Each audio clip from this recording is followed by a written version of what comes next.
mereka yang kena pedang. Dalam bahasa Melayu, dalam bahasa Aceh ada kerajaan artinya negara. Kerajaan dengan negara yang saban. Dalam bahasa Arab ibunan ad-daulah.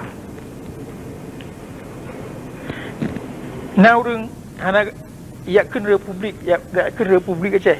Kepa dia ke Republik Aceh? Apa makna Republik Nara depa? Punya bahasa Aceh, punya bahasa Melayu, punya bahasa Arab. Kau yang bahasa awak Eropah. Jawab Republik Ibnan.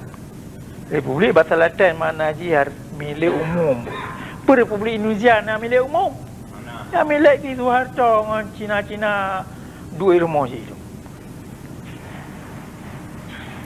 Pergi banci orang Aceh galak tak ke Republik. Atas ni itu mikir apa ke? Nak urau hana galak kepada kerajaan. Pakah hana galak kerajaan. Payah hana alasan. Payah tepu elemen negara dia. Nyu akan kita nyu murno ke. Titik tak apa perkara yang tergalak mesti na alasan. Titik tak apa perkara yang hana tergalak mesti ada depa pakar hana tergalak. Hanjut sumike muron lagi abu muron hanya iparuh igap yang perut.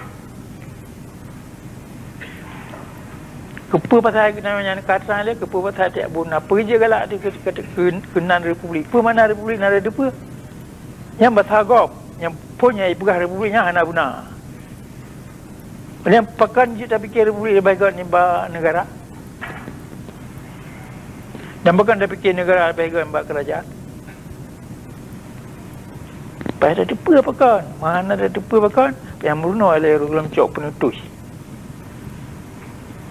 Yang wibut urang Aceh bantah pun nang Aceh hana itu boleh pudang negara no hana itu boleh penyanggat ke negara punya anagat. Tahu hana le depa elemen politik. Hana le meruno elemen negara.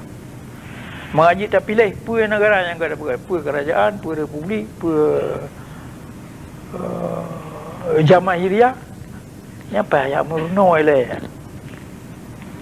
Oleh yang baru dia tak pilih dah yang kita yang Aceh.